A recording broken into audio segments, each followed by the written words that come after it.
নমস্কাৰ এই মুহূৰ্তত আহি পৰিছে সন্ধিয়াৰ কেইবাটাও বিগ ব্ৰেকিং নিউজ। আজি হৈছে ২৬ মাৰ্চ। ৰাজ্যৰ লাখ লাখ লোকে লাভ কৰিব একেলগে ৫টা নতুন আঁচনি। অসমৰ মুখ্যমন্ত্ৰী ডক্টৰ হিমন্ত বিশ্ব শৰ্মাই নিৰ্বাচনৰ পূৰ্বে এইটো নহয় যিটো নহয় ৫টাকৈ নতুন আঁচনি ঘোষণা কৰিছে। ৰেচন কাৰ্ডৰ পৰা আৰম্ভ কৰি অৰুণোদয় আঁচনিলৈকে কেইবাটাও সুবিধা প্ৰদান কৰিব।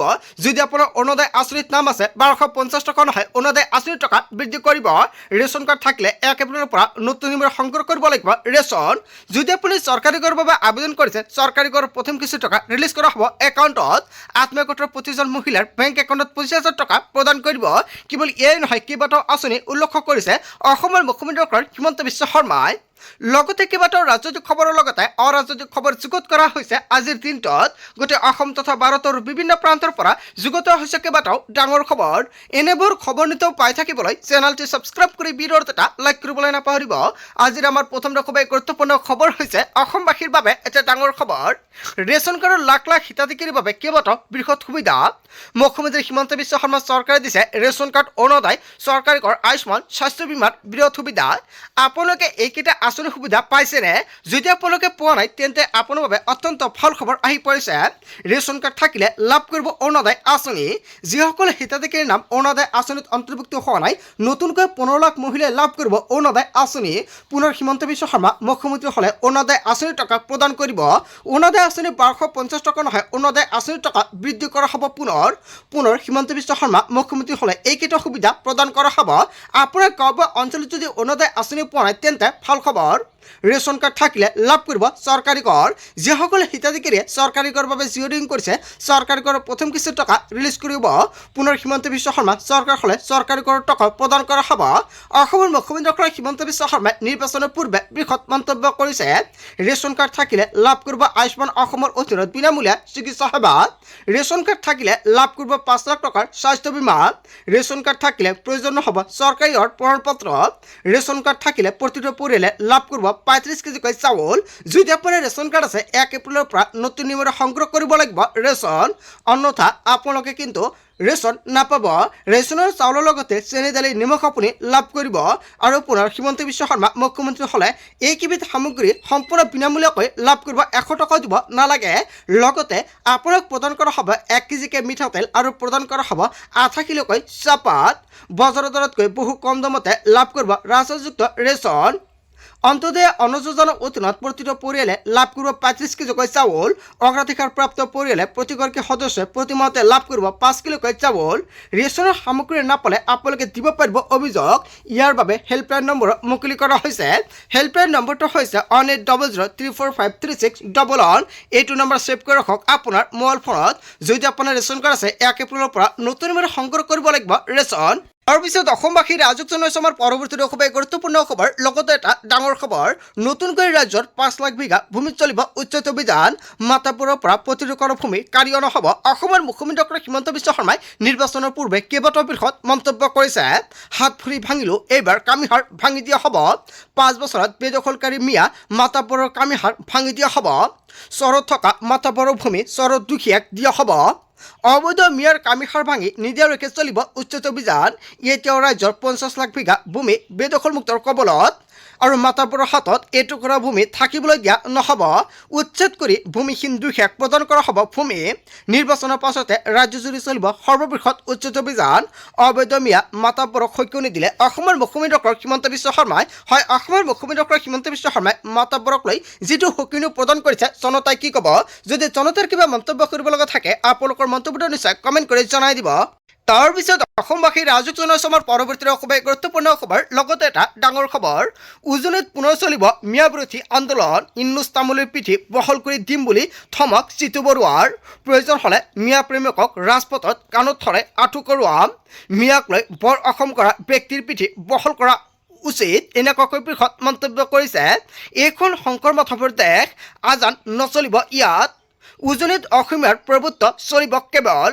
উজনিক মিয়ালেণ্ড সজাবলৈ খোজাসকল সাৱধান হওক। নিৰ্বাচনৰ পাছতে পুনৰ তালিতৰ পৰা বান্ধিব লাগিব মিয়াসকলে।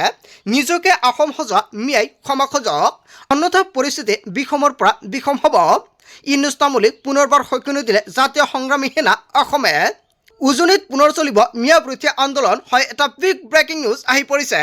তাৰ পিছত অসমবাসী ৰাইজক জনাইছো আমাৰ পৰৱৰ্তী খুবেই গুৰুত্বপূৰ্ণ খবৰ। লগতে এটা ডাঙৰ খবৰ, বাছি বাছি ভোটৰ তালিকাৰ পৰা মুছলমান ভোটৰ নাম কৰ্তন।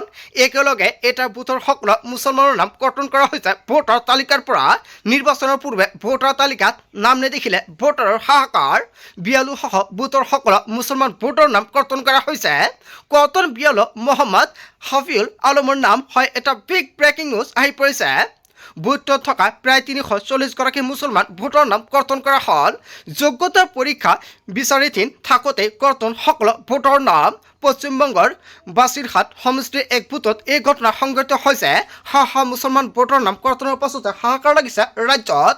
নাম কৰ্তনৰ পাছতে প্ৰতিবাদ সকলো মুছলমান ভোটাৰৰ হয় এটা বিগ ব্ৰেকিং নিউজ আহি পৰিছে।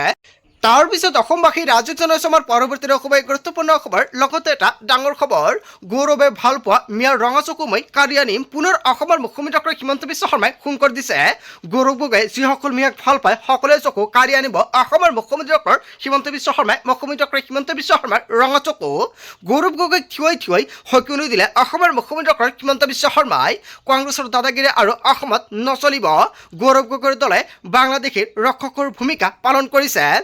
কেৱল এয়াই নহয়, বাঘবৰ মন্দিয়াতহে গৌৰৱ গগৈক নিৰ্বাচনী প্ৰচাৰ চলাবলৈ আহ্বান জনাইছে হিমন্ত বিশ্ব শৰ্মাই। গৌৰৱে জীৱন দিলেও বৰপেটা মেডিকেল কলেজৰ নাম আৰু সলনি নহয়। কোনো মুখ্যমন্ত্ৰীয়ে মিয়াক খেদিবলৈ সাহস কৰা নাছিলে। মিয়াক খেদিবলৈ ল'লে আজমল আহে আৰু ৰকিবুল আহে। এতিয়াৰ পৰা আৰু নহ'ব।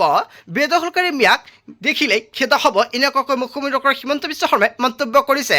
বিজেপি চৰকাৰ আছে বাবেই মিয়া ঠাণ্ডা হৈ আছে। বিজেপি চৰকাৰ গ'লে মানে মিয়া বুকুত কামোৰ মাৰি দিব অসমীয়াৰ। জীয়াই থাকিবৰ বাবে বিজেপি চৰকাৰ আমাক লাগিবই। অসমৰ মুখ্যমন্ত্ৰী ডক্টৰ হিমন্ত বিশ্ব শৰ্মাই যিকেইটা মন্তব্য কৰিছে জনতাই কি ক'ব? আচলতে বিজেপি চৰকাৰ গ'লে মানে মিয়াৰ বুকুত কামোৰ মাৰিব নেকি অসমীয়াৰ? এনেকুৱাকৈ মুখ্যমন্ত্ৰী ডক্টৰ হিমন্ত বিশ্ব শৰ্মাই যিটো মন্তব্য কৰিছে জনতাই কি ক'ব? জনতাৰ মন্তব্যটো নিশ্চয় কমেণ্ট বক্সত প্ৰথমতে জনাই দিব। ভোটৰ কাৰণে মিয়াক চুমা খাই ফুৰিছে অখিল গগৈ। অখিল গগৈক লৈ এনেকুৱাকৈ কেইবাটাও বিস্ফোৰণ মন্তব্য হিমন্ত বিশ্ব শৰ্মাই। গৌৰৱে ভাল পোৱা মিয়াৰ ৰঙা চকুমৈ কাঢ়ি আনিম। এটা কৰি অসমৰ মুখ্যমন্ত্ৰী ডক্টৰ হিমন্ত বিশ্ব শৰ্মাই কেইবাটাও হুংকাৰ দিছে এটা ৰাজনৈতিক দলক। তাৰ পিছত অসমবাসী ৰাইজক জনাইছো আমাৰ পৰৱৰ্তী খুবেই গুৰুত্বপূৰ্ণ খবৰ। লগতে এটা ডাঙৰ খবৰ, ৰাঘৱ চড্ডাই হলঠেকত পেলালে বেংকক। একাউণ্টত ধন নাথাকিলে কিয় কৰ্তন কৰে টকা? দৰিদ্ৰ লোকৰ পৰা কিয় ফাইন কাটে বেংকে? জিৰ' বেলেঞ্চৰ বাবে দৰিদ্ৰ লোকৰ পৰা কৰ্তন কৰি দি আছে বেংকে। হয়, ইয়াক লৈ কেইবাটাও বৃহৎ মন্তব্য কৰিছে ৰাঘৱ চড্ডাই। জিৰ' বেলেঞ্চৰ বাবে দৰিদ্ৰ লোকৰ পৰা ধন কৰ্তন কৰি আহিছে বেংকে। সকলো বেংকৰ এই ফাইন ছিষ্টেম উঠাই দিব লাগে। 3 বছৰত গ্ৰাহকৰ পৰা 19,000 কোটি টকা ধন সংগ্ৰহ বেংকৰ। আৰু এই ধনসমূহ আছিল দেশৰ দৰিদ্ৰ লোকৰ। এওঁলোকৰ দোষ কি আছিল? গৰীবৰ একাউণ্ট ধন নথকাটো অপৰাধ নেকি? চাৰ্জ লগাই এনেকুৱাকৈ মাইনাছত হৈ যায় একাউণ্ট। আৰু জনতাক ফাইনেন্সিয়েল সুৰক্ষা নহয় হেঁচা প্ৰয়োগৰ অভিযোগ। গৰীবৰ পৰা মুনাফা লৈছে বেংকে। বেংকৰ এই পেনাল্টি ছিষ্টেম উঠাই দিয়াৰ দাবী জনাইছে ৰাঘৱ চড্ডাই। ৰাঘৱ চড্ডাই হলঠেকত পেলালে বেংকক। হয়, ৰাঘৱ চড্ডাই যিকেইটা মন্তব্য কৰিছে জনতাই কি ক'ব? যদি জনতাৰ কিবা মন্তব্য কৰিব লগা থাকে আপোনালোকৰ মন্তব্যটো নিশ্চয় কমেণ্ট কৰি জনাই দিব। তাৰ পিছত অসমবাসী ৰাইজক জনাইছো আমাৰ পৰৱৰ্তী খুবেই গুৰুত্বপূৰ্ণ খবৰ। লগতে এটা ডাঙৰ খবৰ, সংখ্যালঘুৰ অত্যাচাৰৰ বিৰুদ্ধে নতুন আইন আনিব গৌৰৱ গগৈয়ে। হয়, পুনৰ গৌৰৱ গগৈয়ে কেইবাটাও বিষয়ত মন্তব্য কৰিছে। কাৰা আইন অনাৰ ঘোষণা কৰিছে গৌৰৱ গগৈয়ে। হিন্দু মুছলমানৰ ৰাজনীতি কৰিলে 5 বছৰৰ হ'ব জেল। সাম্প্ৰদায়িক কথা ক'লে যাব লাগিব জেললৈ। কংগ্ৰেছ চৰকাৰ আহিলে এনে আইন আনিম, এনেকুৱাকৈ মন্তব্য কৰিছে গৌৰৱ গগৈ। হয়, গৌৰৱ গগৈয়ে যিটো মন্তব্য কৰিছে জনতাই কিমান সমৰ্থন কৰিব? আচলতে অসমত হিন্দু মুছলমান কৰি থাকিব লাগে নে নাই? আচলতে হিন্দু মুছলমান কৰিলে গৌৰৱ গগৈয়ে যিটো আইনৰ কথা কৈছে সেই আইনক আপোনালোকে সমৰ্থন কৰিব নে? জনতাৰ মন্তব্যটো নিশ্চয় কমেণ্ট কৰি জনাই দিব। সংখ্যালঘুৰ সপক্ষে থিয় দিলে গৌৰৱ গগৈয়ে। সংখ্যালঘুক অত্যাচাৰৰ বিৰুদ্ধে নতুন আইন আনিব গৌৰৱ গগৈ। কাৰা আইন অনাৰ ঘোষণা কৰিছে গৌৰৱ গগৈৰ ফালৰ পৰা। তাৰ পিছত অসমবাসী ৰাইজক জনাইছো আমাৰ পৰৱৰ্তী খুবেই গুৰুত্বপূৰ্ণ খবৰ। লগতে এটা ডাঙৰ খবৰ, অসমত নাটনি নহয় পেট্ৰল আৰু ডিজেলৰ। পেট্ৰল ডিজেল LPGক লৈ ভয় নাই। অসমৰ মুখ্যমন্ত্ৰী ডক্টৰ হিমন্ত বিশ্ব শৰ্মাই কৰিছে বৃহৎ ঘোষণা। ৰাইজলৈ অনুৰোধ, কোনেও যাতে বেছিকৈ ক্ৰয় নকৰে। পৰ্যাপ্ত পৰিমাণ পেট্ৰল ডিজেল আছে অসমত, কোনো ভয় খাবলগীয়া কথা নাই। সৰ্বসাধাৰণ ৰাইজে বেছিকৈ তেল নিকিনিব। বেছিকৈ কিনিলে টকা পইচা বেছিকৈ খৰচ হ'ব। আৰু কৰ কমিটিৰ বৈঠকৰ পাছতে হিমন্ত বিশ্ব শৰ্মাই কৰিছে বৃহৎ ঘোষণা। অসমত নাটনি হয় পেট্ৰল আৰু ডিজেলৰ।